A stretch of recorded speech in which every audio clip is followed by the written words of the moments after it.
Hello students, I am Professor Neeta Fulchanda Gaikwad. Welcome back in our free education channel English Master. Dear students, in today's session we are going to continue class 10 Science and Technology textbook series part 2. जो आपका Science and Technology का part 2 का textbook है, उसका text book series हमने already launch किया है। सो बच्चों, अगर आपने अभी तक चैनल को सब्सक्राइब नहीं किया तो पहले सब्सक्राइब करो, बेल नोटिफिकेशन पे क्लिक करो, जैसे कि नया लेक्चर अपलोड होते ही आपको उसका नोटिफिकेशन आ जाएगा। चैनल को लाइक करो और ज्यादा से ज्यादा शेयर करो। Share it on your WhatsApp, Facebook and your social media accounts. So चलिएगा, आज के इस सेशन में हम पढ़ेंगे इंट्रोडक्शन टू माइक्रोबायोलॉजी। माइक्रोबायोलॉजी यानी कि सूक्ष्मजीव विज्ञान, इसका हम इंट्रोडक्शन इस लेक्चर में देखेंगे। सो बच्चों, the first thing is that कि अभी तक अगर आपने लेसन नंबर 1 to 6 तक चेक कर नहीं किए हैं हमारे चैनल पे आके, सो आप ऊपर आई बटन पे देखिएगा, वहां पर आपको प्लेलिस्ट का लिंक मिल जाएगा। एंड कार्ड में भी मैंने प्लेलिस्ट का लिंक पोस्ट किया है। डिस्क्रिप्शन में मैं हर एक लेक्चर का सेपरेट लिंक दे दूंगी और प्लेलिस्ट का भी लिंक दे दूंगी। ओके, सो चलिएगा, आज के इस सेशन को हम शुरुआत कर देते हैं। So let's start. Introduction to microbiology. It means what कि इंट्रोडक्शन का मतलब तो हमें पता है, पहचान। माइक्रोबायोलॉजी का मतलब होता है सूक्ष्म जीव का विज्ञान। माइक्रोबायोलॉजी यानी कि सूक्ष्म जीव विज्ञान। सूक्ष्म जीव विज्ञान की पहचान हम इस लेसन में करने वाले हैं। सो इसको 3 पार्ट्स में डिवाइड किया है। एक तो है अप्लाइड माइक्रोबायोलॉजी यानी कि व्यावहारिक सूक्ष्मजीव विज्ञान, उसके बाद है इंडस्ट्रियल माइक्रोबायोलॉजी यानी औद्योगिक सूक्ष्मजीव विज्ञान, और देन प्रोडक्ट्स यानी कि उत्पाद क्या है। सो चलिए शुरुआत कर देते हैं। First of all, can you recall, क्या आप थोड़ा सा याद करके बता सकते हो, which different microbes are useful to us? Microbes यानी सूक्ष्मजीव, कौन कौन से सूक्ष्मजीव हमें उपयोगी हैं? और नंबर 2 क्वेश्चन है, which different products can be produced with the help of microbes? और सूक्ष्मजीवों का उपयोग कर कौन कौन से पदार्थ बनाए जाते हैं? सो अप्लाइड माइक्रोबायोलॉजी यानी क्या बच्चों? अप्लाइड माइक्रोबायोलॉजी यानी व्यावहारिक सूक्ष्मजीव विज्ञान, branch of biology in which study of the enzyme is related to some prokaryotes and eukaryotic microbes, proteins, applied genetics, molecular biology, etc. is performed. अभी देखिए, branch of biology in which study of the enzyme is related to some prokaryotes and eukaryotic microbes यानी कि कुछ आदि केंद्र की और दृश्य केंद्र की सूक्ष्म जीवों से संबंधित जो एंजाइमीज है यानी कि जो प्रकिण्व है, उसके बाद जो प्रोटीन्स है, प्रथिन है। अप्लाइड जेनेटिक्स यानी क्या? व्यवहारिक अनुवंशिक विज्ञान है। मॉलिक्यूलर बायोलॉजी यानी कि आणविक जैव प्रौद्योगिकी है। So is performed is called applied microbiology यानी कि इनका जो अध्ययन जिस शाखा में किया जाता है उस शाखा को हम क्या कहते हैं? अप्लाइड माइक्रोबायोलॉजी यानी कि व्यवहारिक अनुवंशिक विज्ञान। ठीक है, या फिर इसको कहते हैं आप व्यवहारिक सूक्ष्मजीव विज्ञान। So then this study is used for the society and various products like food and medicines are produced on large scale with the help of microorganisms. Microorganism यानी कि क्या? ये जो सूक्ष्म जीव हैं, इनका अध्ययन, इनका पढ़ाई करके इसका उपयोग समाज के लिए तो होता ही है, और इनकी सहायता से जो फूड्स है, ठीक है, खाद्य पदार्थ, दवाइयां जैसे उत्पाद बड़ी मात्रा में निर्माण किए जाते हैं। सो अप्लाइड माइक्रोबायोलॉजी कॉन्सेप्ट क्लियर हो गया। देन हम देखेंगे इंडस्ट्रियल माइक्रोबायोलॉजी। इंडस्ट्रियल माइक्रोबायोलॉजी यानी औद्योगिक सूक्ष्मजीव विज्ञान। This science is related to commercial use of microbes in which various economic, social and environment related processes and products are included. यानी क्या बच्चों? ये जो सूक्ष्म जीवों के व्यावसायिक उपयोग से संबंधित विज्ञान की वह शाखा है जिसमें इकोनॉमिक यानी कि आर्थिक, सोशल यानी सामाजिक, एनवायरमेंट यानी कि पर्यावरण की दृष्टि से महत्वपूर्ण प्रक्रियाएं एवं उत्पादों का समावेश इसमें होता है। Various microbial processes useful for this purpose are carried out. सो ये ध्यान में रखिएगा आप कि इसके लिए उपयुक्त साबित होने वाली सूक्ष्म जैविक प्रक्रियाएं बड़ी मात्रा में की जाती है। इंडस्ट्रियल माइक्रोबायोलॉजी का इस तरह से ये उपयोग है। देन हम देखेंगे कि इंडस्ट्रियल माइक्रोबायोलॉजी में जो मेन फीचर्स यानी कि जो मुख्य पहलू है, number A, various productions with the help of fermentation process, यानी कि किण्वन प्रक्रिया। फर्मेंटेशन हमने पढ़ा है क्लास 9 में, हमने ये सब पढ़ा है कि फर्मेंटेशन जो प्रोसेस है, किण्वन प्रक्रिया की मदद से अलग अलग उत्पादों का निर्माण, अलग अलग प्रोडक्ट्स बनाए जाते हैं। फॉर एग्जांपल ब्रेड, चीज, wine, raw material for chemicals, enzymes, nutrients, medicines etcetera. यानी कि बच्चों देखिए, पाव, चीज, वाइन, रसायनों के लिए लगने वाला जो रॉ मटेरियल, कच्चा माल है, प्रकिण्व है, खाद्य घटक, दवाइयां इत्यादि सभी चीजें इससे बनाई जाती हैं फर्मेंटेशन प्रोसेस करके। नंबर बी आपको यहाँ पर क्या दिया है, use of microbes for garbage management and pollution control.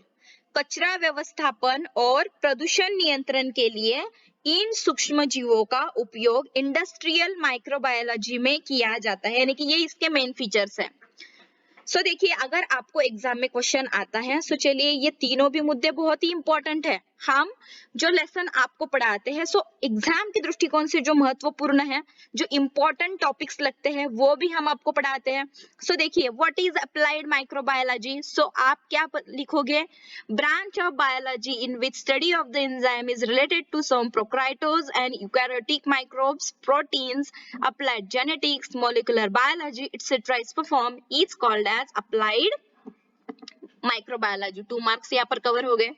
What is industrial microbiology? So the science is related to commercial use of microbes in which various economic, social and environment related processes and products are included. So इसको क्या कहते हैं, industrial microbiology. और industrial microbiology के main features कितने हैं, सिर्फ 2 ही हैं, तो ये आप लर्न कर सकते हो। इस पे भी आप यहाँ पर 2 मार्क्स आउट ऑफ ले सकते हो। सो देखिए, जितना भी बताया गया है उसका स्टडी मन लगा कर कीजिएगा। अभी आपको वापस से एक और क्वेश्चन पूछा है, थोड़ा याद करने के लिए बोला है, we use the fermentation process while conversion of milk into yogurt. जो कर्ड हम दही बनाते हैं ना दूध से, सो इस टाइम पे हम कौन सा प्रोसेस करते हैं, फर्मेंटेशन प्रोसेस करते हैं, इसको किण्वन प्रक्रिया कहते हैं हिंदी में। So which microbes are useful for this process. So इस प्रक्रिया में कौन से जीवाणु मदद करते हैं, सो ये आपको ढूंढ के निकालना है। तो चलिए थोड़ा सा यहाँ पर जो हम आगे का स्टडी करने वाले, वहां पर हमको शायद इसका आंसर मिल जाए। प्रोडक्ट जो है, डेयरी प्रोडक्ट्स जो हमें बहुत पसंद आते हैं, राइट, दुग्धजन्य उत्पाद। Since ancient days, milk is converted into various products for its preservation purpose. पुराने समय से बच्चों दूध को टिकाए रखने के लिए उसको अलग अलग पदार्थों में उसका फॉर्म कन्वर्ट किया जाता है। फॉर एग्जाम्पल चीज बनता है दूध से, बटर बनता है, क्रीम है, केफिर है, योगर्ट है, एक्सेट्रा। ये जो पदार्थ है ये इससे बनते हैं। Water content and acidity of the milk changes during formation of these products and texture, taste and flavor is improved. तो क्या होता है कि ये सब पदार्थ जब बनते हैं तो इस समय दूध में पानी की मात्रा और जो एसिडिटी यानी कि अम्लीयता जो होती है, एसिडिटी यानी कि जो अम्लीयता होती है, इसमें चेंजेस होते हैं और जो बनने वाला प्रोडक्ट है तो उसका एकदम अलग सा टेक्सचर आ जाता है, उसमें स्वाद अलग सा होता है, उसका फ्लेवर अलग सा आता है, राइट। यानी कि चीज तो सबको पसंद है, बटर भी पसंद है, तो ये सब चीजें किससे बनती है, दूध में जब फर्मेंटेशन प्रोसेस होता है तब उसके बाद ये सारी चीजें बनती है। These processes are performed on large scale with more skill. अब यही प्रक्रियाएं बड़े पैमाने पर और अधिक कुशलता पूर्वक बनाई जाती है। For production of most of the milk products, bacteria in milk itself are used. अधिकांश दुग्धजन्य उत्पादों के लिए दूध में स्थित जीवाणुओं का ही इस्तेमाल किया जाता है। Only cheese is produced with the help of fungi. यहाँ पर देखिए, चीज के उत्पादन में फंगी का इस्तेमाल किया जाता है, ये ध्यान में रखिएगा। Which content is or which microbe is used to produce cheese, तो क्या आ जाएगा, फंगी, ये ध्यान में रखिएगा। Basic process for production of yogurt, cheese and cream is same, यानी कि अगर चीज बनाना है, योगर्ट यानी कर्ड बनाना है, क्रीम बनाना है, तो उसका जो बेसिक प्रोसेस सेम ही रहेगा. Milk is pasteurized at the beginning to destroy unwanted microbes. सबसे पहले दूध का पाश्चरीकरण करके उसमें जो अन्य सूक्ष्म जीव होते हैं उसको, यानी कि जब हम दूध उबालते हैं ना, तो उसमें जो बाकी के माइक्रोब्स होते हैं, जब उबालते हैं तो वो सब सारे नष्ट हो जाते हैं. It is then fermented with the help of lactobacilli. अभी यहाँ पर देखिए, लैक्टोबैसिल की मदद से, ये जो एक जीवाणु है, इसकी मदद से दूध का फर्मेंटेशन प्रोसेस कंप्लीट होता है. और in this process lactose sugar of the milk is converted into lactic acid and milk proteins are coagulated with the help of lactic acid. इस प्रक्रिया में दूध की जो लैक्टोज शुगर है, लैक्टोज शर्करा का रूपांतर किसमें होता है, लैक्टोज शुगर किसमें कन्वर्ट हो जाती है बच्चों, ये लैक्टिक एसिड में कन्वर्ट हो जाती है. और लैक्टिक एसिड के कारण जो दूध में जो प्रथिन होते हैं, जो प्रोटीन्स होते हैं, उसमें कोगुलेशन यानी कि इसको बोलते हैं स्कंदन. कोगुलेशन यानी स्कंदन की जो प्रोसेस होती है, ये होकर स्वाद और गंध वाले जो पदार्थ है वो तैयार हो जाते हैं. उदाहरणार्थ, besides compounds with taste and flavour are also example. तो यहाँ पर देखिए, diacetyl has the flavour of butter. Diacetyl जो है, सो इसमें मक्खन का स्वाद होता है. समझ में आया आपको? सो अभी हम देखेंगे कि योगर्ट के कौन से प्रोडक्ट है. हमने देखेंगे कि डेयरी प्रोडक्ट्स अभी पढ़े. Let's learn the yoghurt products, यानी कि योगर्ट का उत्पादन कैसे होता है. Yoghurt is a milk product produce with the help of the lactobacillus inoculant. यानी कि योगर्ट यह खट्टे स्वाद वाले उत्पाद है और इनका जो औद्योगिक उत्पादन करते समय दूध में प्रथिनों के लिए क्या डाला जाता है, दूध पाउडर उसमें मिलाया जाता है. Maintaining the protein content, condensed milk powder is mix with milk to be fermented for industrial production of yogurt. यानी कि औद्योगिक उत्पादन करते समय इसमें क्या, दूध पाउडर जो होता है वो मिलाया जाता है. Milk is boiled and once it cools to warm temperature, दूध को उबाला जाता है, उसको वार्म टेम्परेचर पे जब ठंडा किया जाता है.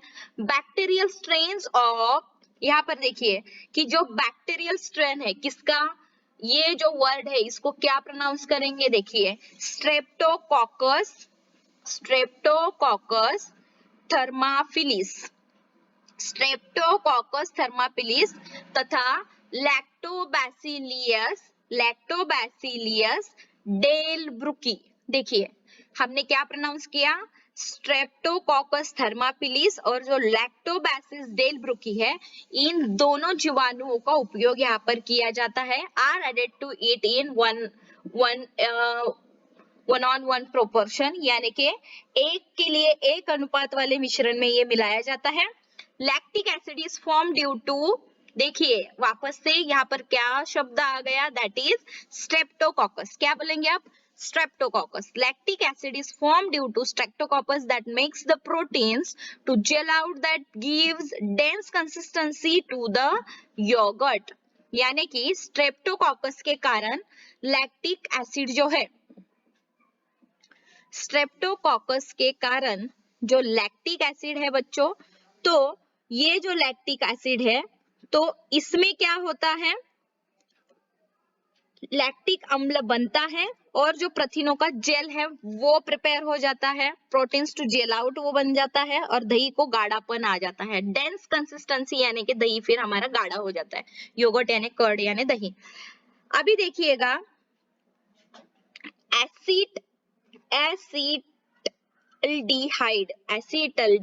एसिटल्डिहाइड, ठीक है, क्या बोलेंगे आप, acetaldehyde like compounds are form due to lactobacilli that gives characteristic taste to the yogurt. यानी कि लैक्टोबैसिल्स के कारण एसिटल्डिहाइड जैसे यौगिक बनते हैं. नाउअडे, आज के दिनों में various fruit juices are mixed with the yogurt to impart different flavours. और दही को एक विशिष्ट स्वाद प्राप्त होता है। क्यों? क्योंकि आजकल योगर्ट में फलों का रस आदि मिलाकर अलग अलग स्वाद यानी अलग अलग फ्लेवर का दही तैयार किया जा रहा है। फॉर एग्जाम्पल स्ट्रॉबेरी योगर्ट है, बनाना योगर्ट है इटसेल्फ, यानी कि स्ट्रॉबेरी का योगर्ट रहेगा, बनाना योगर्ट रहेगा। And shelf life of yogurt and its probiotic properties can be improved by pasteurization. Yogurt का जो पाश्चराइजेशन यानी पाश्चरीकरण करके उसे लंबे समय तक टिका कर सकते हैं तथा उसका प्रोबायोटिक गुणधर्म भी बढ़ाते हैं। अभी हम यहाँ पर पढ़ेंगे बटर। ठीक है, हमने योगर्ट के प्रोडक्ट्स तो पढ़े, अभी बटर देखिए, सबको पसंद है। देखिए यहाँ पर बटर का पिक्चर भी दिख रहा है। Two types of butter like sweet cream and cultured are produced on large scale. Butter यानी क्या? मक्खन। इससे स्वीट क्रीम, मक्खन से स्वीट क्रीम और कल्चर्ड ऐसे दो प्रकार बड़ी मात्रा में प्राप्त किए जाते, बनाए जाते हैं। Microbes are used for production of cultured variety, जिनमें से कल्चर्ड इस प्रकार के उत्पादन में माइक्रोब्स यानी सूक्ष्मजीवों का जो है इस्तेमाल किया जाता है।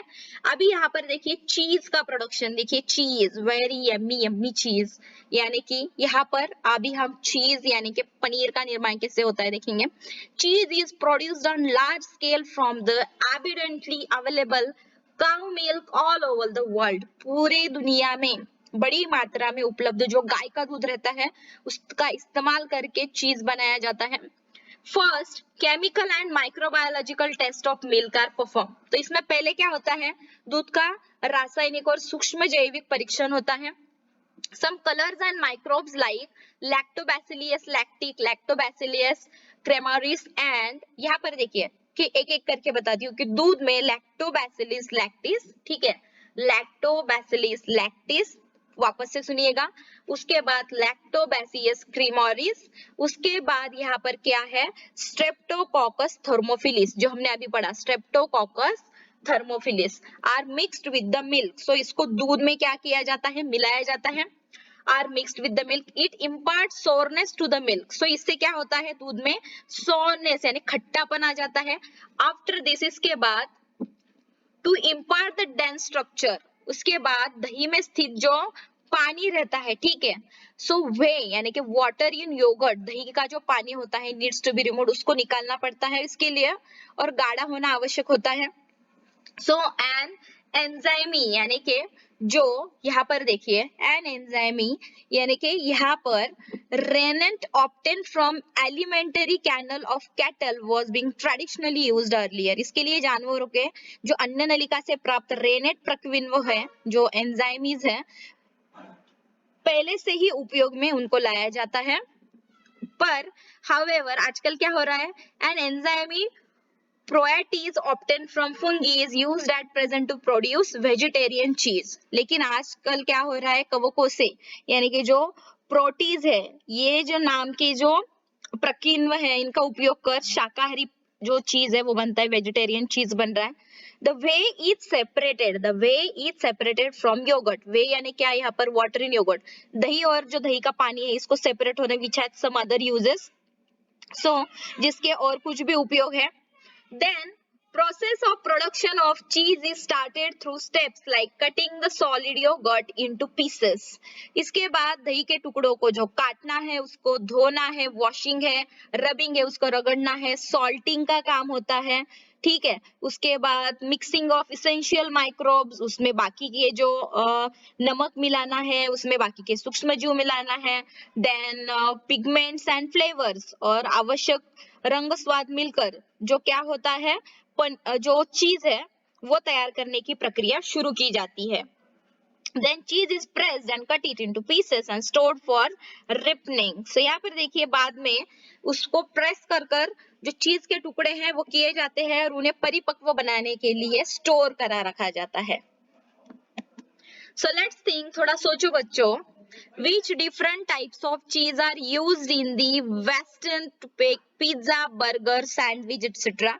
पिज्जा, बर्गर, सैंडविच जो बाहर देश को पदार्थ है जो हम यहाँ पे भी खाते हैं, फास्ट फूड, तो इसमें चीज के कौन कौन से अलग अलग डिफरेंट टाइप्स किए जाते हैं use, and what is different between those types of चीज, और वो चीज में क्या क्या डिफरेंसेस है ये आपको ढूंढना है। क्या आपको पता है during industrial production of milk products strict cleanliness and sterilization is essential as bacteria can be attacked by viruses.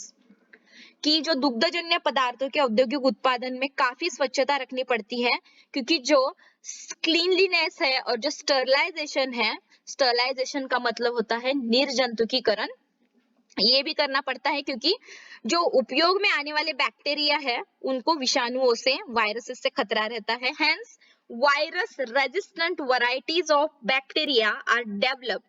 So इसलिए वायरस रेजिस्टेंस बैक्टीरिया यानी कि अगर इसलिए जीवाणुओं की विषाणुरोधक प्रजातियों को विकसित किया गया है. Recently use of mutant varieties of bacteria has been increased.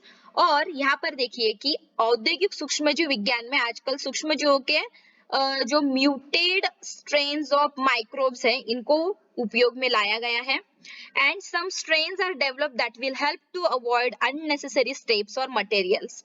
और ये जो पदार्थ है या फिर जो प्रक्रिया जो होती है, ठीक है, तो इनको टाला जा सके इस ऐसी प्रजातियों को कृत्रिम पद्धति से विकसित किया जाता है. फ्रेशली प्रिपेयर्ड चीज इज ऑलवेज सॉफ्ट. जो फ्रेश चीज बना हुआ होता है वो ऑलवेज कैसा होता है, सॉफ्ट होता है. सो इसमें कौन कौन सी चीज है, cottage cheese, cream cheese, mozzarella चीज. आप सबको तो पता होगा ना ये चीज के नाम, जो आप पिज्जा बर्गर खाते हो उसमें अलग अलग टाइप्स की चीज यूज किए जाते हैं. Cottage cheese, cream cheese, mozzarella चीज. और स्टोरिंग फॉर 3 to 12 मंथ, जब आप इसको 3 से 12 महीने तक स्टोर करके रखते हो. सेमी हार्ड चेडार चीज इज फॉर्म. सो इससे सेमी हार्ड जो चेडार चीज है वो बनता है. Whereas after ripening for 12 to 18 months, अगर 12 से 18 महीने तक रखोगे सो सबसे हार्ड वाला जो चीज है पार्मेजियन चीज इज फॉर्म. सो इसके बाद कौन सा चीज बनता है, पार्मेजियन चीज बनता है. सो ये सारे चीज तो हमें टाइप्स पता है क्योंकि आप तो पिज्जा खाते होगे, बर्गर खाते होगे. सो जब आप पिज्जा बर्गर खाओगे तो उसमें कौन सा टाइप का चीज यूज हो रहा है वो भी आप पूछना मत भूलना, ठीक है. सो चलिए, कैन यू टेल, क्या आप बता सकते हो what for probiotic food is famous. Probiotics जो खाद्य पदार्थ है किस लिए प्रसिद्ध है. सो अभी हम पढ़ेंगे प्रोबायोटिक्स. प्रोबायोटिक्स का मतलब होता है प्रोबायोटिक्स से. Okay, so these are also milk products but contain active bacteria. For example Lactobacillus acidophilus, Lactobacillus casei, Bifidobacterium bifidum. सो ये जो 3 टाइप्स है, एसिडोफिलस, लैक्टोबैसिलस कैसी, बाइडी बैक्टीरियल बाइडियम आदि जो है, तो ये जीवाणु इसमें यूज होते हैं. These microbes maintain the balance of intestinal microorganism. So ये जो रहते हैं जीवाणु मनुष्य की आंतें जो हैं उनकी आंतों में स्थित सूक्ष्म जीवों का संतुलन बनाए रखते हैं. Increase the population of microbes helping the digestion and decrease the population of harmful microbes. For example, Clostridium. तो यहाँ पर देखिएगा कि ये जीवाणु मनुष्य की आंतों में स्थित सूक्ष्म जीवों का संतुलन रखते हैं, यानी जो पचन क्रिया होती है, डाइजेशन सिस्टम जो रहता है उसको सहायता करने वाले सूक्ष्म जीवों की वृद्धि करते हैं. और जो उपद्रवी सूक्ष्म जीव है, उदाहरणार्थ क्लास्ट्रीडियम, उसको ये नष्ट करते हैं. Probiotic products are available in various forms like yogurt, kefir, sauerkraut, pickle of cabbage, dark chocolate, miso soup, pickles, oils, corn syrup, artificial sweeteners, microalgae यानी कि sea food like, spirulina, chlorella, blue green algae etcetera. तो यहाँ पर देखिए कि probiotics उत्पाद yogurt, केफियर, सौरक्रूट यानी गोभी का अचार, डार्क चॉकलेट सबको पता है, मिसो सूप भी आपने पिया होगा, उसके बाद पिकल यानी अचार है, ऑयल्स यानी तेल है, कॉर्न सिरप भी आपने पिया होगा, जो आर्टिफिशियल स्वीटनर्स है, मिठास लाने वाले जो पदार्थ है, उसके बाद सूक्ष्म शैवाल माइक्रोलेग यानी कि सूक्ष्म शैवाल यानी कि स्पिरुलिना है, क्लोरेला है, उसके बाद ब्लू ग्रीन एलिग यानी कि नीलहरित शैवाल, इनका समावेश होने वाले समुद्री खाद्य पदार्थ ऐसे विभिन्न रूपों में उपलब्ध है. So why the probiotics have developed much importance in recent days. क्या आप बता सकते हैं कि आज के समय में प्रोबायोटिक को इतना महत्व क्यों प्राप्त हुआ है. These products form the colonies of useful microbes in alimentary canal and control other microbes and their metabolic activities, improve resistance and lower the ill effects of harmful substances formed during metabolic activities. तो बच्चों क्या आपको पता है कि वर्तमान समय में जो प्रोबायोटिक है को इतना महत्व क्यों प्राप्त हुआ है, क्योंकि इसका कारण यह है कि ये उत्पाद हमारे जो डाइजेशन सिस्टम है, ठीक है, उसमें उपयोगी सूक्ष्म जीवों की वृद्धि करके अन्य सूक्ष्म जीवों और उनसे जो चयापचय की प्रक्रिया होती है, ठीक है, इस पर नियंत्रण रखने इस पर क्या करते हैं, नियंत्रण रखते हैं, प्रतिक्षमता बढ़ाते हैं, चयापचय की क्रिया में निर्माण हुए घातक पदार्थों के दुष्परिणाम को वो क्या करते हैं, कम करते हैं। Useful microbes become inactive due to antibiotics, probiotics make them active again.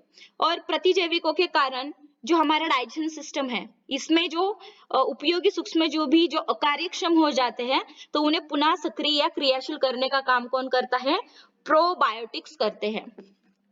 I hope यहाँ पर देखिएगा डायग्राम नंबर 7.2 प्रोबायोटिक। सो इससे आपको समझ में आया होगा कि प्रोबायोटिक इस तरह से रहते हैं, ये सूक्ष्मजीव इस तरह से रहते हैं और इस तरह से हम इन्हें इस्तेमाल करते हैं। Okay, so nowadays probiotics are used for treatment of diarrhoea and treatment of poultry also. So इसका मतलब क्या है बच्चों, कि आजकल अतिसार, डायरिया यानी अतिसार के उपचार में तथा मुर्गियों में उपचार हेतु, पोल्ट्री में कौन सा, पोल्ट्री में क्या होता है कि मुर्गियों का उत्पाद वहां पर होता है, तो इसमें प्रोबायोटिक का ही उपयोग होता है।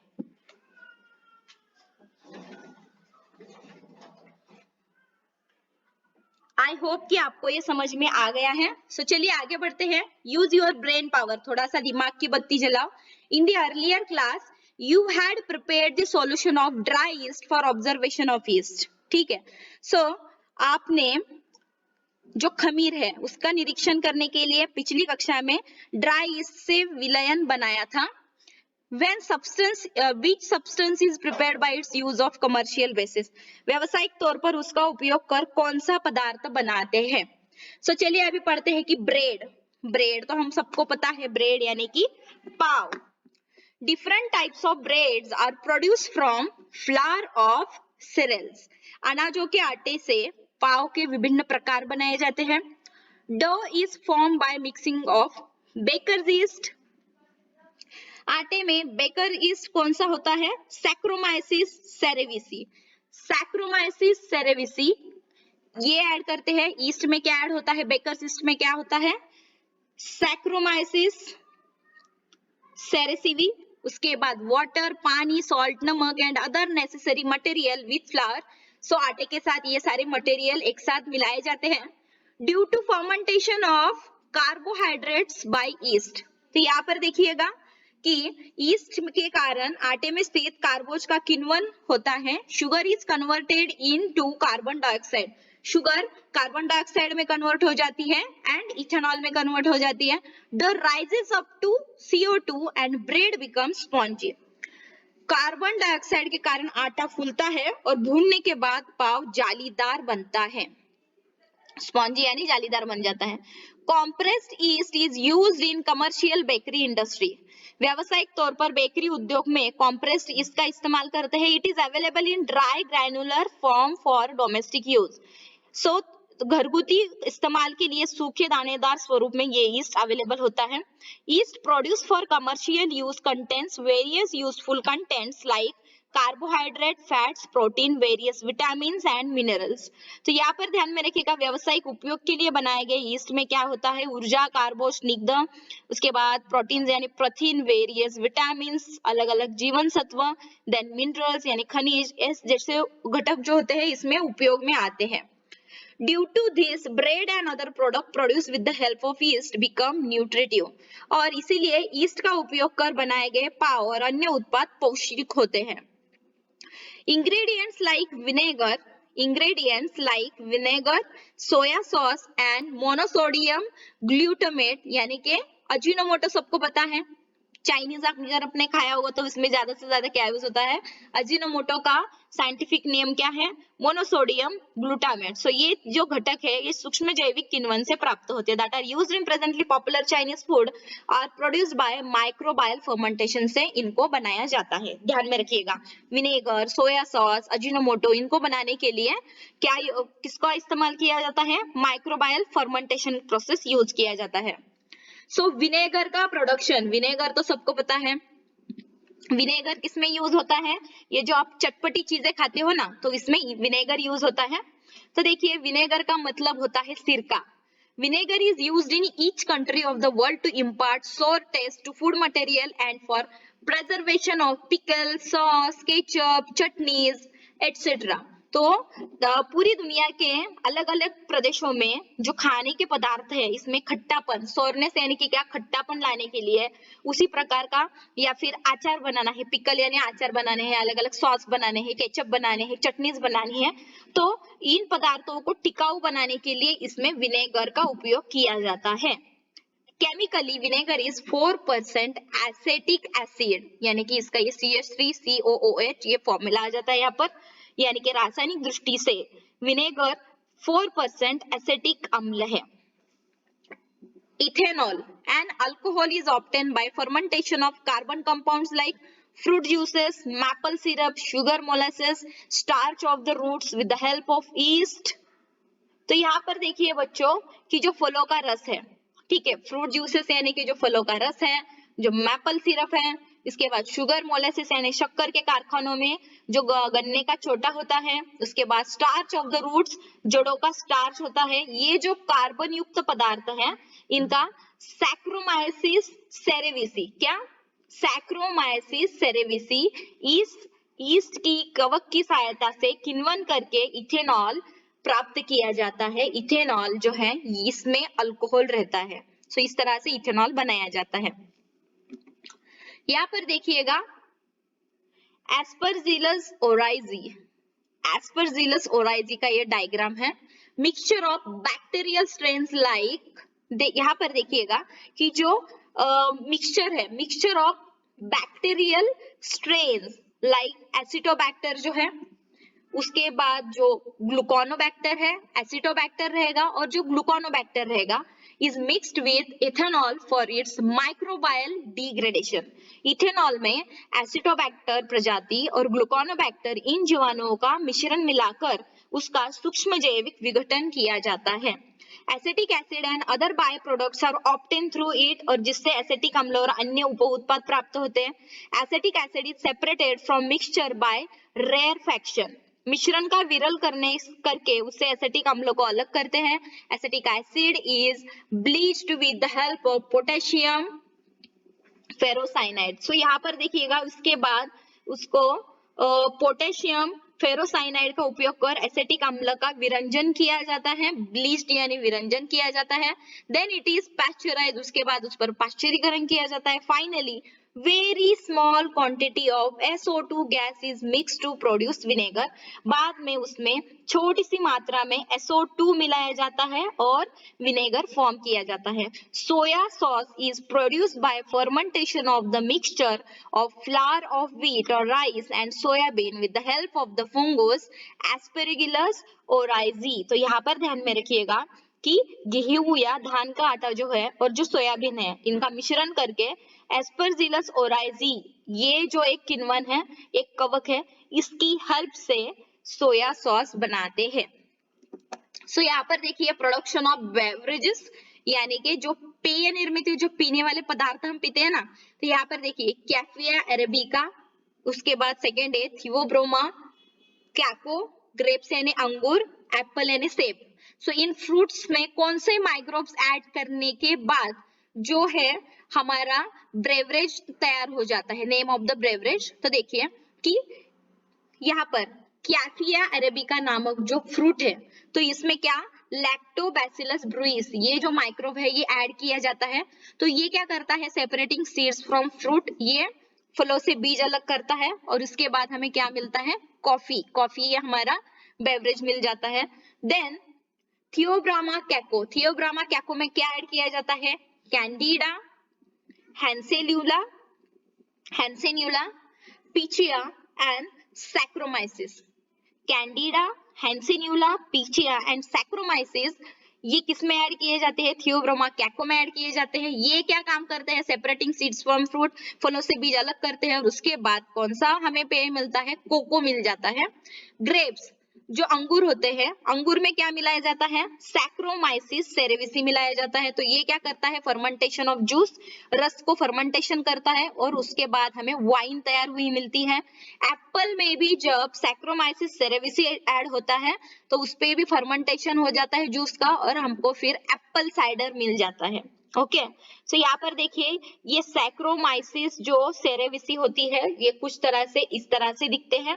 Fruits and seeds of coffee, ये जो फ्रूट है इससे फिर इसको जब सुखाते हैं, ठीक है, तो इसके बाद क्या मिल जाता है? हमें कॉफी बीन्स मिल जाते हैं। ये है cocoa seeds. Some ingredients of beverage production, पेय निर्मित के कुछ ये घटक यहाँ पर हमने देखे। सो आपको वापस से एक चीज पूछी गई है, which functions are performed by enzyme is secreted in human digestive system? मनुष्य के पाचन संस्थान में स्रवित होने वाला कौन सा ये प्रकिण्व है और ये क्या काम करता है? Number 2, give names of some search enzymes, और इसी तरह के कुछ एंजाइम्स के नाम आपको बताने। सो चलिए शायद हमें आगे के इस टॉपिक में इसका आंसर मिल जाए। तो पहले हम पढ़ेंगे माइक्रोबायल एंजाइमीज यानी सूक्ष्म जैविक प्रकिण्व, इसको हिंदी में कहते हैं। Nowadays instead of chemical catalyst microbial enzymes are used in chemical industry. रसायन उद्योग में अब रासायनिक उत्प्रेरकों के स्थान पर सूक्ष्म जीवों की सहायता से प्राप्त किए गए प्रकिण्व का उपयोग अभी किया जाता है। These enzymes are active at low temperature, और ये जो एंजाइमीज हैं इनको कैसा तापमान रहता है? इनको लो टेम्परेचर पर ये एक्टिव रहते हैं। पीएच एंड प्रेशर, तो तापमान, पीएच और दाब इनका स्तर कम होने पर भी यह प्रकिण्व काम करते हैं। Due to which energy is saved and erosion proof instruments are also not necessary. So जिससे ऊर्जा की बचत होती थी और महंगे जो क्षरणरोधी उपकरण है इसकी हमें आवश्यकता भी नहीं पड़ती। एंजाइमीज कैरी आउट स्पेसिफिक प्रोसेसेस, यहाँ पर देखिएगा कि ये विशिष्ट अभिक्रिया घटित करते हैं। For example hence unnecessary by products are not form due to which expenses on purification are minimise, जो अनावश्यक उप उत्पाद जो है वो नहीं बनते और जो शुद्धिकरण जो है, ठीक है, प्यूरिफिकेशन का ज्यादा जो खर्चा है वो भी कम हो जाता है। सो ये कुछ इस तरह से है।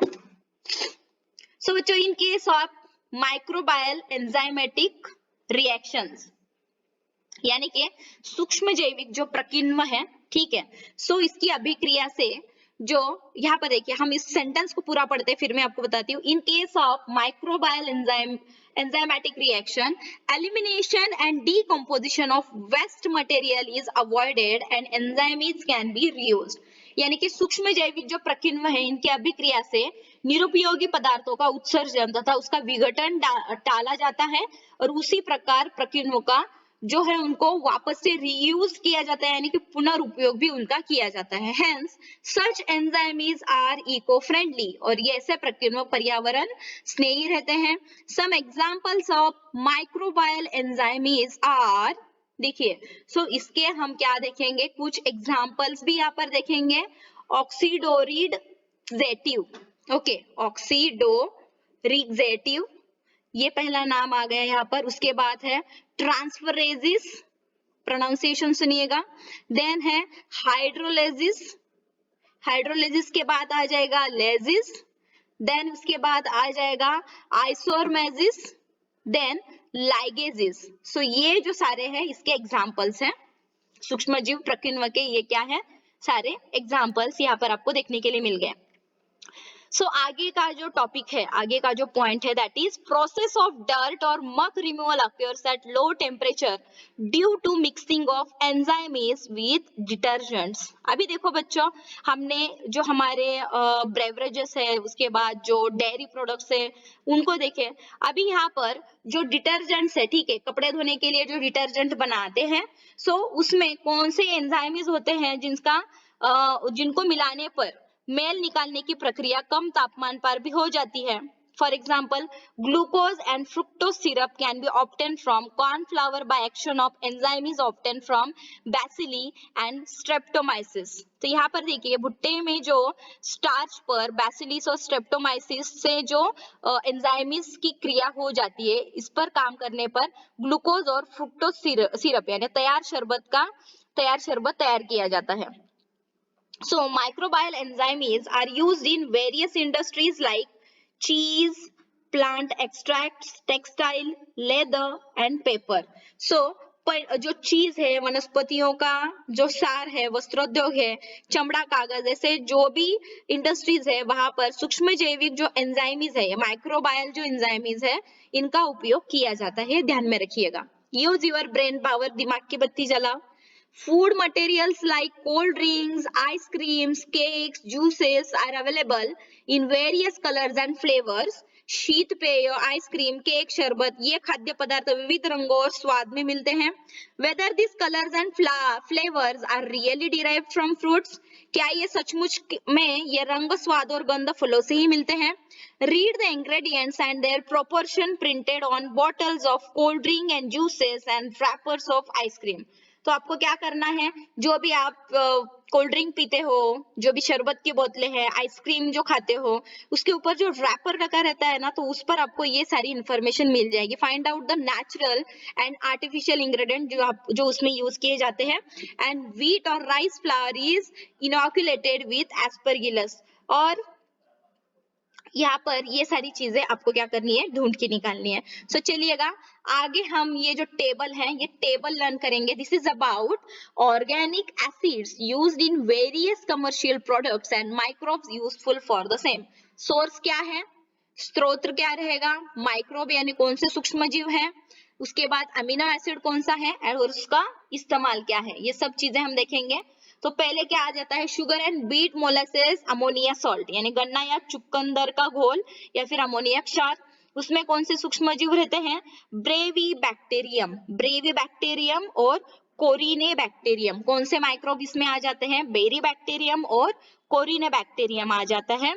उसके बाद कौन सा अमीनो एसिड होता है, एल ग्लूटामिक एसिड यहाँ पर बनता है. और इससे क्या होता है, प्रोडक्शन ऑफ मोनोसोडियम ग्लूटामेंट यानी कि अजीनोमोटो यहाँ पर तैयार हो जाता है. मोनोसोडियम ग्लूटामेंट यानी अजीनोमोटो इस तरह से बनता है.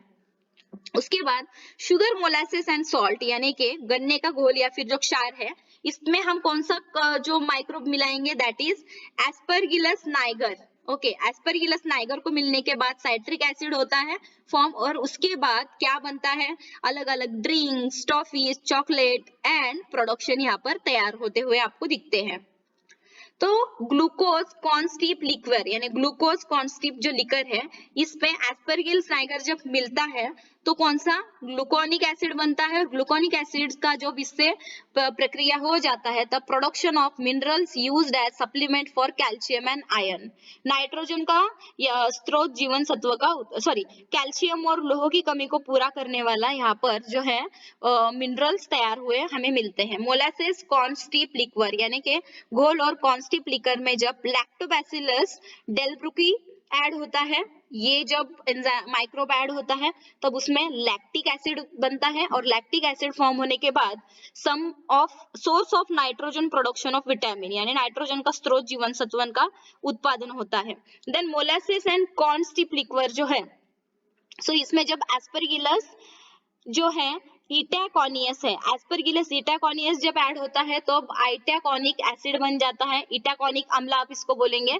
And then paper, textile, plastic industry, gum production, कागज, कपड़े, प्लास्टिक उद्योग, गोंद उत्पाद, इस तरह के प्रोडक्ट्स बनते हैं. ठीक है, सो आई होप कि ये जो चार्ट है वो मैंने आपको पूरी तरह से समझा दिया है और आपको समझ में आया.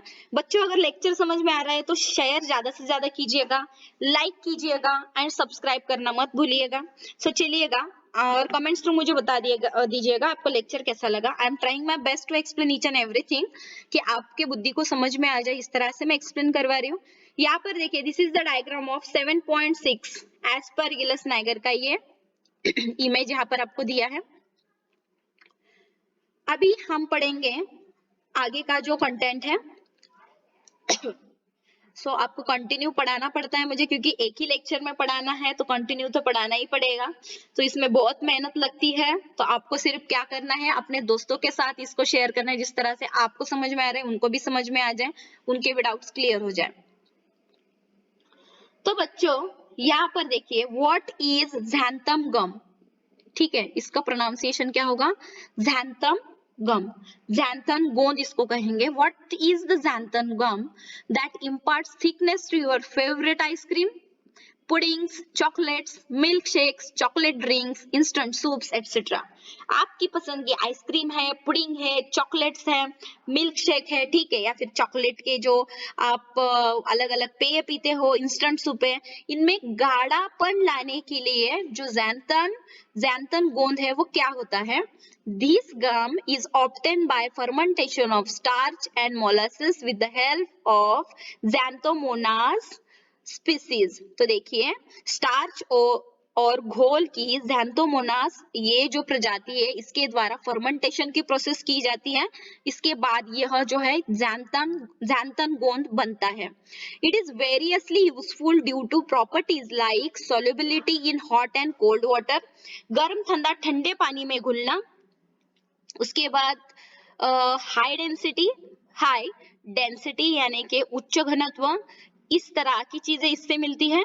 And it is used for production of pigments, fertilisers, इससे हमें रंग, खाद, उसके बाद वीडिसाइड्स यानी कि जो तृणनाशक हैं, टेक्सटाइल पिगमेंट्स है, कपड़ों के रंग है, टूथपेस्ट है, हाई क्वालिटी पेपर, उच्च दर्जे का कागज, ये चीजें बनाने में इसकी हेल्प होती है xanthan गम की। Okay, so substances obtain by microbial processing and their roles. So यहाँ पर और एक चार्ट आपके लिए आया है, सो मैं आपको बता देती हूँ। Substances obtain by microbial processing यानी कि सूक्ष्म जैविक क्रिया द्वारा प्राप्त जो पदार्थ है और उनके क्या रोल्स है, उनसे क्या होता है।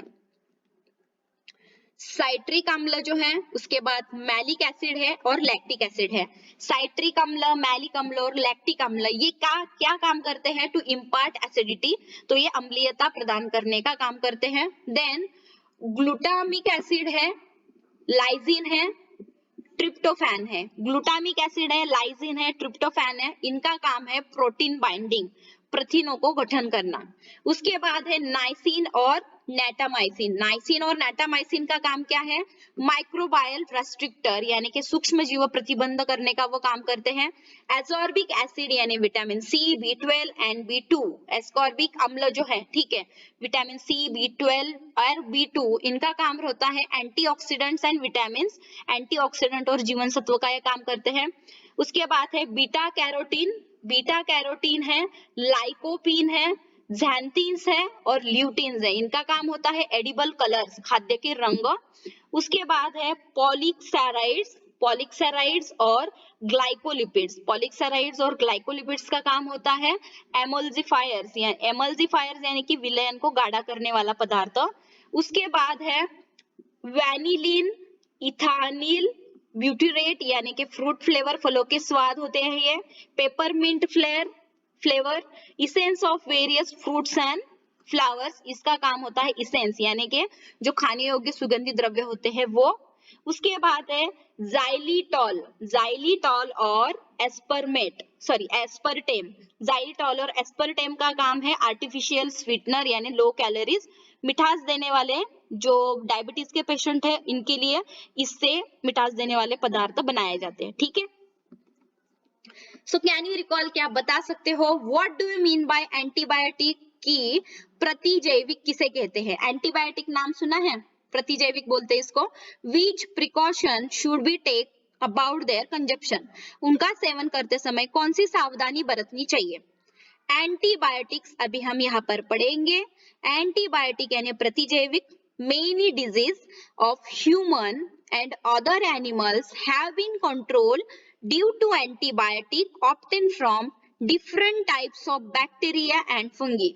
विभिन्न प्रकार के जो बैक्टीरिया और जो फंगी होते हैं इनसे जो हमें प्रतिजैविकों के कारण, ठीक है, जो डिफरेंट टाइप्स ऑफ बैक्टीरिया है, उसके बाद जो डिफरेंट काइंड्स ऑफ फंगीज है, सो इनसे क्या होता है कि हमारे शरीर में, ठीक है, ह्यूमन बॉडी हो या फिर एनिमल्स की बॉडी हो, ह्यूमन बॉडी हो या फिर एनिमल्स की बॉडी हो, उसमें क्या हो जाता है कि कुछ ना कुछ तो गड़बड़ हो जाती है। जब ये हमारे बॉडी में जाते हैं तो इनसे हमारी बॉडी की रक्षा कौन करता है? प्रतिजैविक करते हैं, यानी कि एंटीबायोटिक हमें इससे जो है एक प्रकार का, यानी कि दवाइयों से एंटीबायोटिक हमारे बॉडी में जाते हैं और इस तरह से हमें फिर एक छुटकारा पाते हैं हम, जो अलग अलग प्रकार की डिजीज है, जो बीमारियां होती है, उससे हम छुटकारा पाते हैं। ठीक है, एंटीबायोटिक्स लाइक पेनिसिलिन, अभी देखिए यहाँ पर अलग अलग नाम में आपको बताने वाली हूँ, तो आपको क्या करना है, नोटबुक अपनी ली है, नोटबुक ली है तो नोटबुक ओपन करो, अलग अलग नाम में यहाँ पर लिखने वाली हूँ तो वो आपको लिखने हैं। सो ये फर्स्ट है, एंटीबायोटिक के नाम बोल रही हूँ, पेनिसिलिन, ठीक है, इसको आप पेनिसिलिन भी कह सकते हैं। सिफेलोस्पोरिन्स, इसको कहेंगे आप सिफेलोस्पोरिन्स, ये रहेगा मोनोबैक्टम, मोनोबैक्टम के बाद रहेगा बिसिट्रैसिन, बिसिट्रैसिन के बाद रहेगा एरिथ्रोमाइसिन, एरिथ्रोमाइसिन के बाद यहाँ पर है जेंटामाइसिन, जेंटामाइसिन के बाद आएगा नियोमाइसिन, स्ट्रेप्टोमाइसिन एंड टेट्रासाइक्लिन, और एक चीज रहेगी वैंकोमाइसिन। ठीक है, सो ये सारे क्या है, एंटीबायोटिक्स है। They are used against various strains of gram positive and gram negative bacteria. तो ग्राम पॉजिटिव और ग्राम निगेटिव जो जीवाणु है, इनके खिलाफ इन्हें इस्तेमाल किया जाता है। Then rifamycin, rifamycin is effective against tuberculosis, यानी कि क्षय रोग जो होता है, ठीक है, इसमें कौन सा फिर एंटीबायोटिक यूज होता है, रिफारमाइसिन। क्या आप बता सकते हो बच्चों, which different materials are decomposed in biogas plant, biogas plant में कौन कौन से पदार्थों को डिकम्पोज किया जाता है। Number 2, which useful materials are obtain through it, which is the fuel out of those, इससे कौन कौन से उपयुक्त पदार्थ होते हैं और इनमें से कौन सा पदार्थ ईंधन होता है। Number 3, decomposition occurs through which organism, सड़ाने की क्रिया यानी डीकम्पोजिशन की क्रिया किसके द्वारा होती है। तो चलिए थोड़ा इससे रिलेटेड पढ़ाई करते हैं। यहाँ पर डायग्राम दिख रहा है आपको, दिस इज सैक्रोमाइसिस यीस्ट, जो सैक्रोमाइसिस हमने पढ़ा ना, इतनी देर बड़बड़ कर रहे थे, तो ये एक्चुअल में इस तरह से दिखता है। ठीक है, सो अभी हम पढ़ेंगे माइक्रोब्स एंड फ्यूल्स, सूक्ष्म जीव और ईंधन।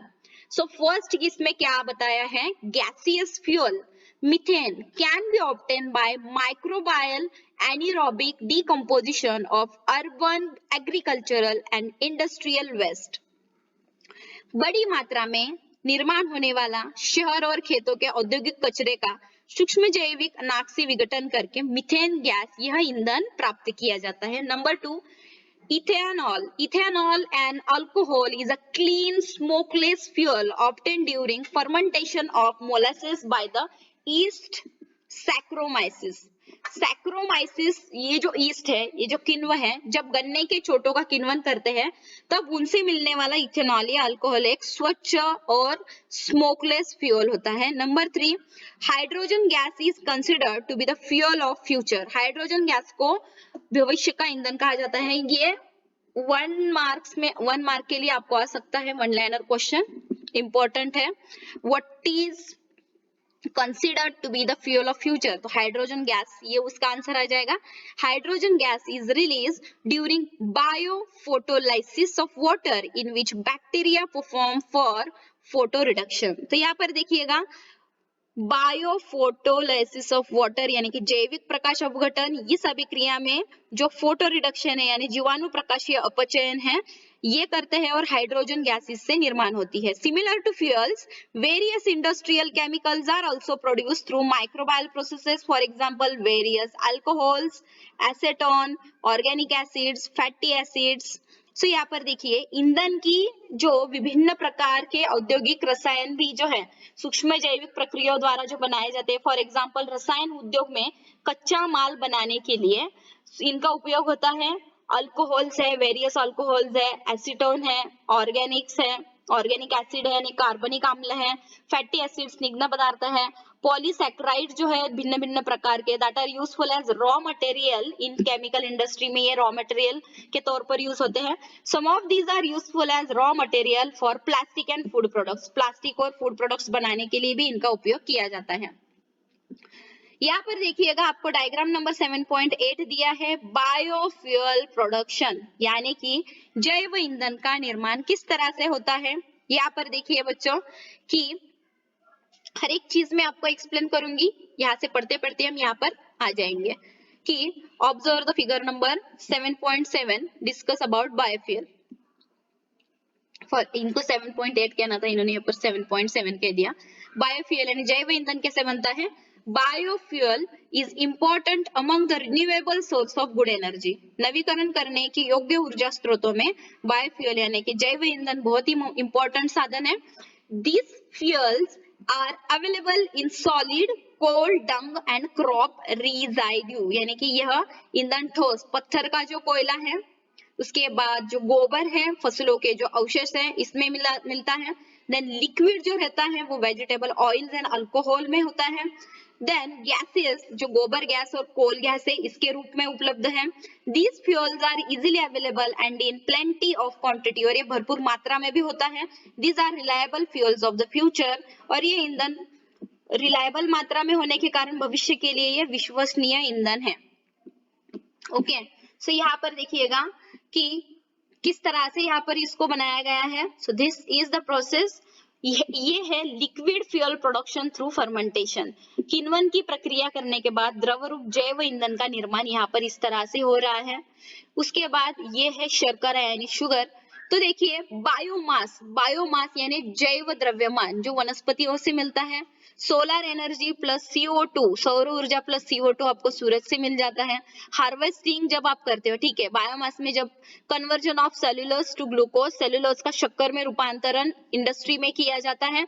और बायोमास में ये जो झाड़ियां है, जो पौधे हैं, इसको हार्वेस्टिंग करने के बाद यहाँ पर थ्रेशिंग होता है इसका, यानी कि मड़ाई होती है। उसके बाद इससे सेल्यूलोज निकालते हैं। सेल्यूलोज के बाद ये जब इंडस्ट्री में जाता है तो इसमें conversion of cellulose to glucose, इस पर सेल्यूलोज का शक्कर में रूपांतरण किया जाता है।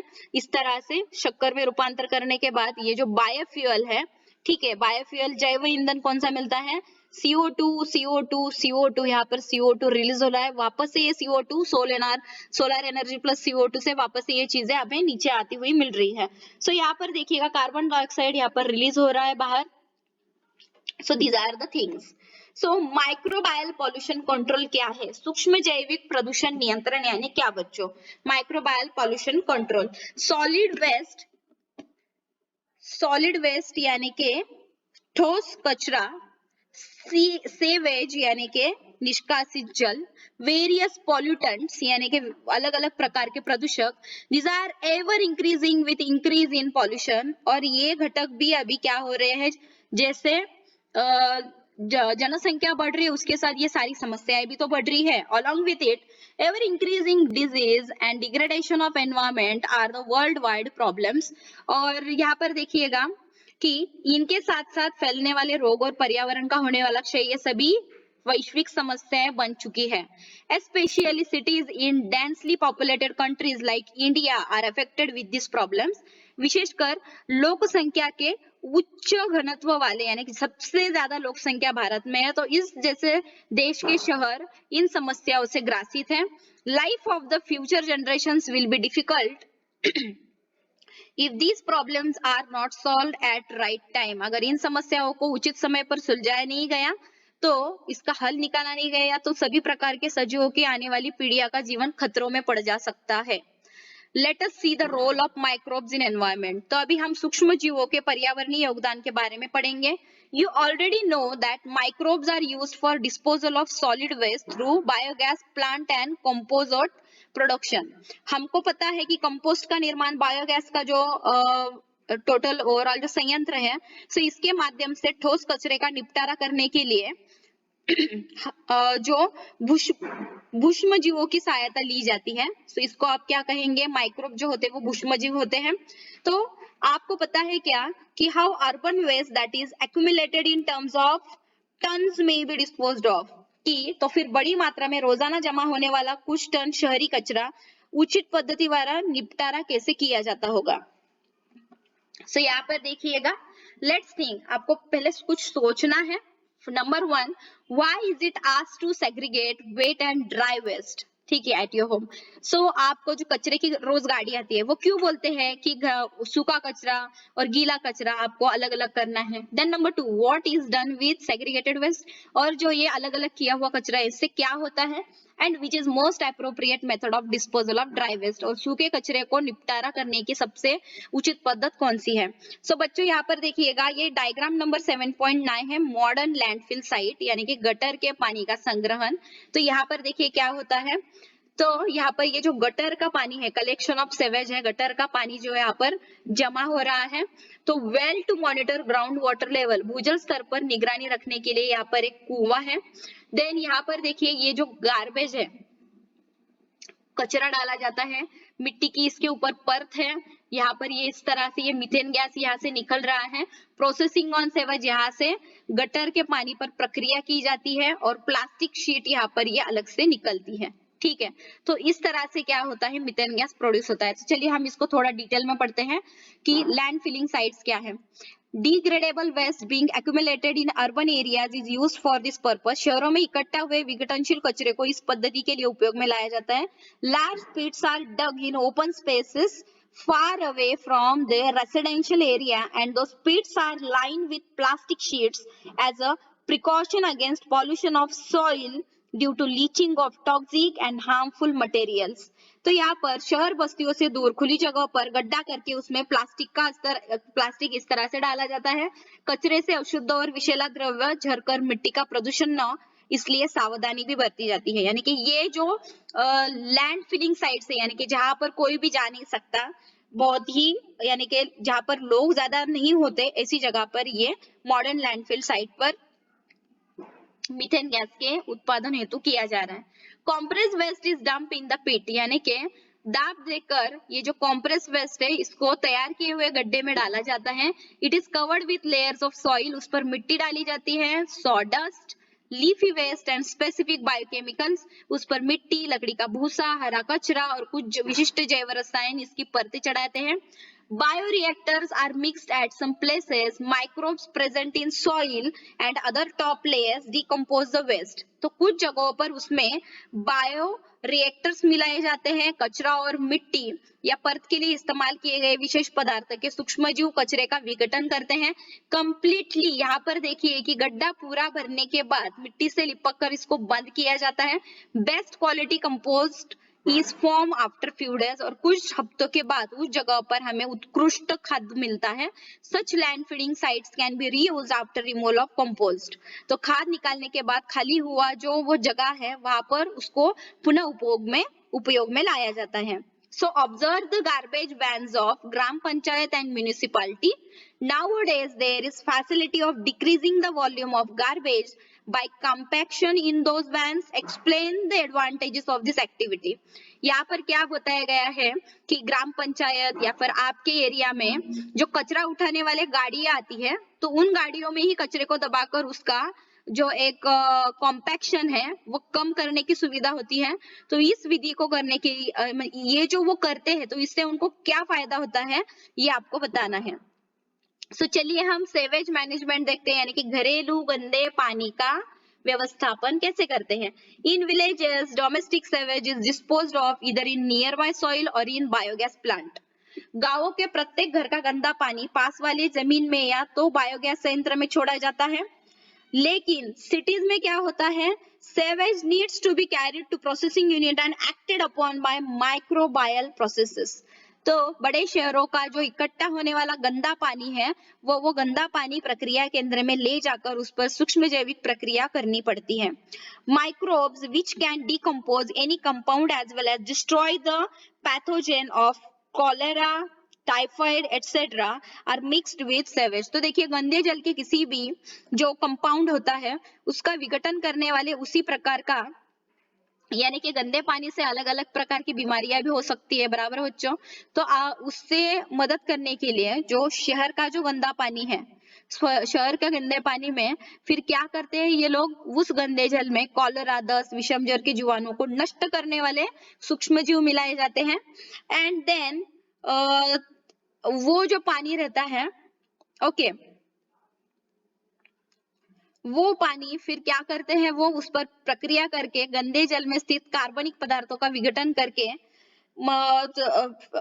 microbes which can be decompose any compound as well as destroy the pathogens of cholera typhoid are mixed with sewage. They release methane and CO2 by decomposition of the carbon compound present in sewage. तो ये क्या करते हैं कि जब हम वो सूक्ष्मजीव उसमें मिलाते हैं तो वो गंदे जल में जो कार्बनिक पदार्थ है उनका विघटन करके उससे मीथेन कार्बन डाइऑक्साइड मुक्त करते हैं। देन आगे पढ़ेंगे, phenol oxidizing bacteria decompose the, यहाँ पर देखिएगा कि जो फिनॉल आप इसको बोलेंगे, फिनल भी बोलिए, फिनॉल भी बोलिए। फिनल ऑक्सीडाइजिंग जो जीवाणु है ये गंदे जल में जो मानव निर्मित रसायन जो रहते हैं, जेनोबायोटिक इसे कहते हैं। ये क्या है, मानव निर्मित रसायन, जेनोबायोटिक केमिकल्स प्रेजेंट इन सेवर्स, तो इसका विघटन करते हैं। इस तरह से ये फिनॉल ऑक्सीडाइजिंग बैक्टीरिया यहाँ पर इस्तेमाल किया जाता है। The sludge that settles down in this process, यहाँ पर देखिए कि जो स्लज है यानी कि इस प्रक्रिया में नीचे तल में जमा हुआ जो स्लज है ये खाद के रूप में पुनः उपयोग में लाया जाता है, फर्टिलाइजर करके इसको यूज में लाया जाता है। Water released after microbial treatment is environmentally safe, और ऐसे सूक्ष्म जैविक प्रक्रिया करने के बाद ही बाहर निकलने वाला पानी को पर्यावरण की दृष्टि से सुरक्षित कहा जाता है। Microbes are used for bioremediation of environment polluted due to sewage. गंदे जल से प्रदूषित हुए पर्यावरण का जैव उपचार करने हेतु सूक्ष्मजीवों का उपयोग किया जाता है। यहाँ पर देखिए आपको इंफॉर्मेशन कलेक्ट करनी है। Which material should not be present in garbage for its proper microbial decomposition? कचरे का अगर आपको माइक्रोबायल डिकम्पोजिशन करना है ठीक से, तो उसके लिए उस कचरे में कौन कौन सी चीजें नहीं होनी चाहिए। And how the sewage generated in your house और अपार्टमेंट इज डिस्पोज्ड ऑफ, आपके घर या इमारत में निर्माण होने वाले गंदे जल की व्यवस्था किस प्रकार की गई है। ये गंदा पानी कहाँ से कहाँ पर जाता है ये आपको ढूंढ के निकालना है। क्लीन टेक्नोलॉजी, क्लीन टेक्नोलॉजी यानी क्या, स्वच्छ तकनीकी क्या है। Human being has made a very fast progress in technology, मनुष्य ने तकनीकी क्षेत्र में बहुत ही अच्छी गति से प्रगति की है। However, environmental pollution is also increasing with same speed, और उसी स्पीड के साथ साथ पर्यावरण में प्रदूषण की मात्रा भी उतनी तेजी से बढ़ रही है। Let us see the ways of control over air, soil and water pollution with the help of microbes. तो ये जो सूक्ष्म जीव है इनका इस्तेमाल करके जो वाटर का, एयर का, सॉइल का जो पॉल्यूशन है, सो ये प्रदूषण, इस पर हम नियंत्रण कैसे पा सकते हैं ये हम देखेंगे अभी। So देखिए, microbes have natural ability of decomposing the man-made chemicals. सबसे इम्पोर्टेंट चीज है ये कि मनुष्य द्वारा जो निर्मित रसायन है इनका नाश करने की क्षमता माइक्रोब्स में, सूक्ष्म जीवों में प्राकृतिक रूप से रहती है। प्राकृतिक रूप से इनमें ये जो एक प्रोसीजर रहती है वो होती है। Hydrocarbons and other chemicals are transform with the help of these abilities. तो देखिए बच्चों की hydrocarbons and other chemicals are transform with the help of this abilities. इसमें दो पॉइंट्स दिए हैं। Point number 1, some microbes remove the sulphur from fuel, कुछ microbes क्या करते हैं, फ्यूल से सल्फर को अलग करते हैं। And number 2, metals like copper, iron, uranium, zinc etcetera leach into environment from low quality metalloids.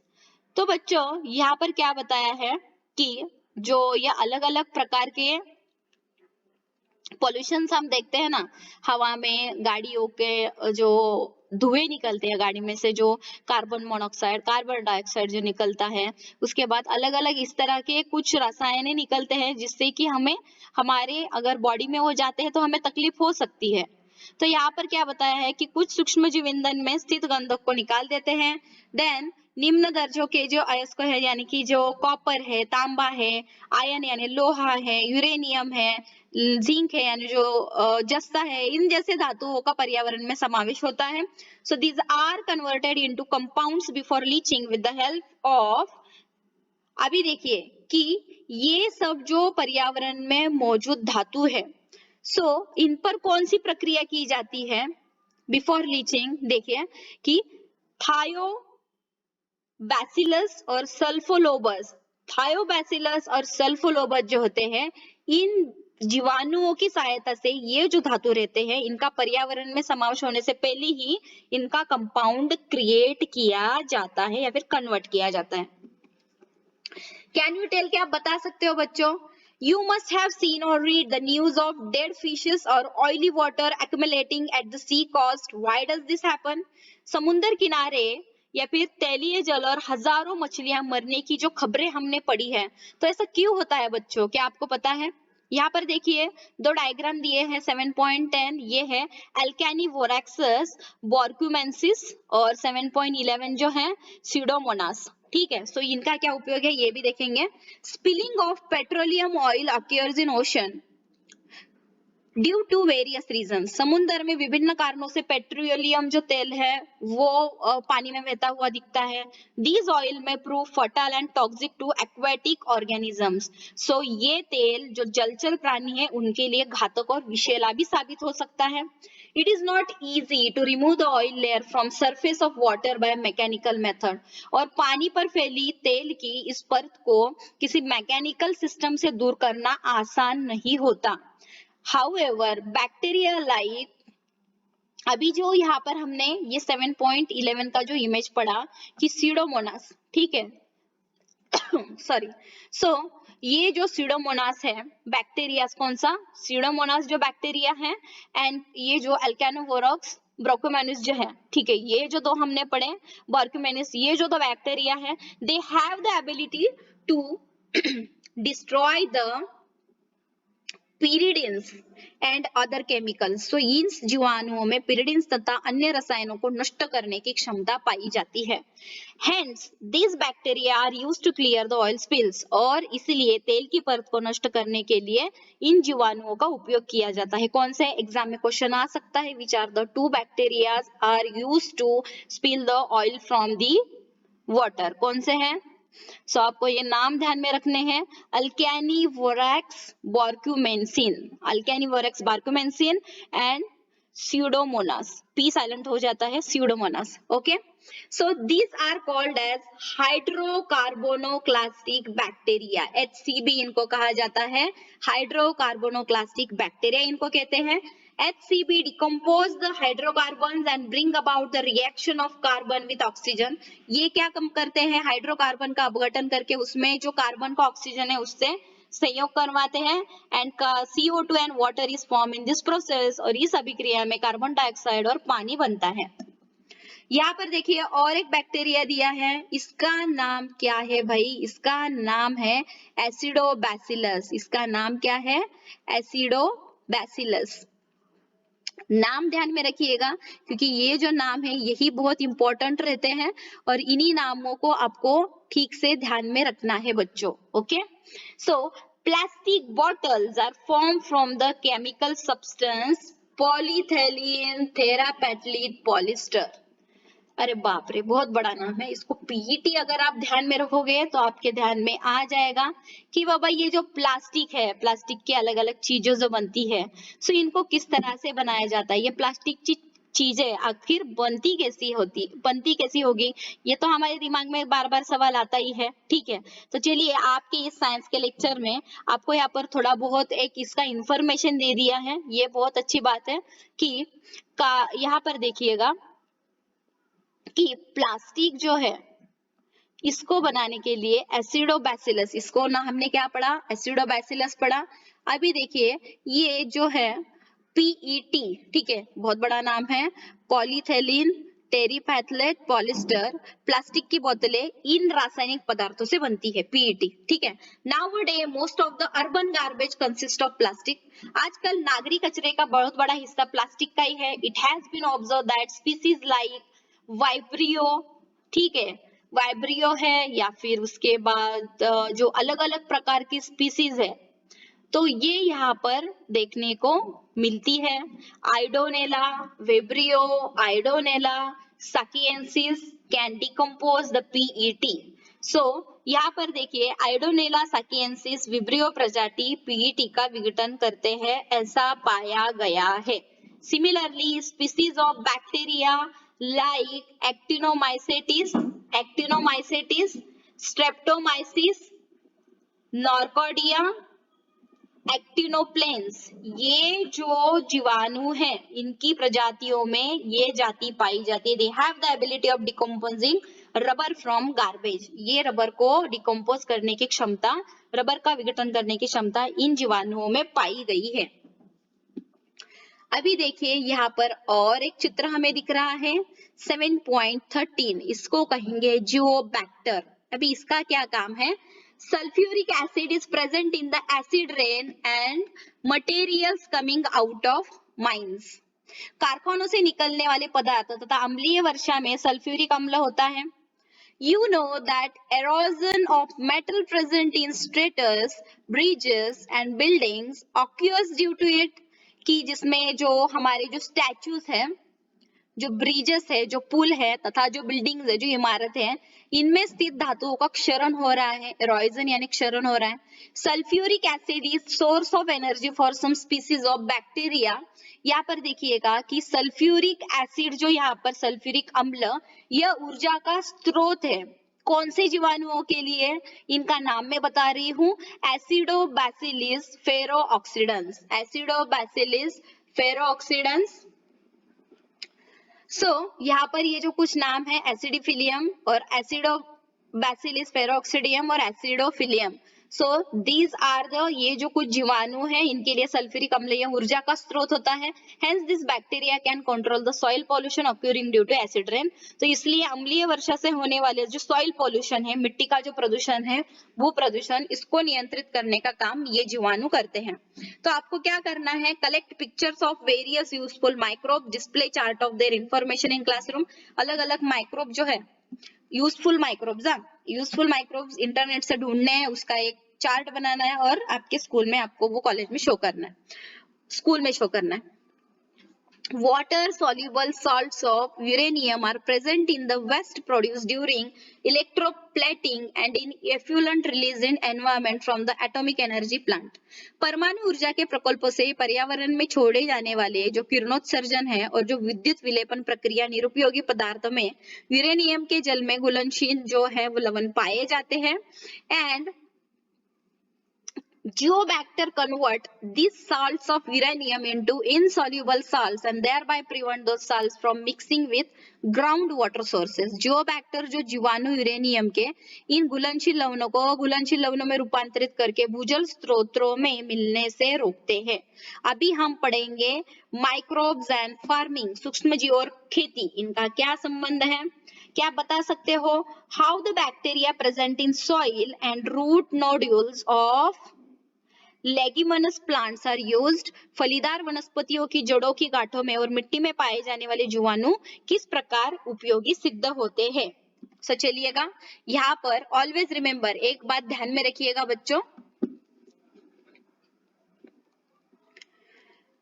plastic being used for storing the garbage is biodegradable polylactic acid. कचरा भरने के लिए आजकल इस्तेमाल में लाए जाने वाले जैव विघटनशील बायोडिग्रेडेबल प्लास्टिक अर्थात पॉलीलैक्टिक एसिड है। Such material should be used as per the need only and environment should be saved. आपको जितनी जरूरत है आवश्यकता के अनुसार ही उस सामग्री का उपयोग करो और पर्यावरण को बचाओ, ठीक है? ये हमारी जिम्मेदारी है।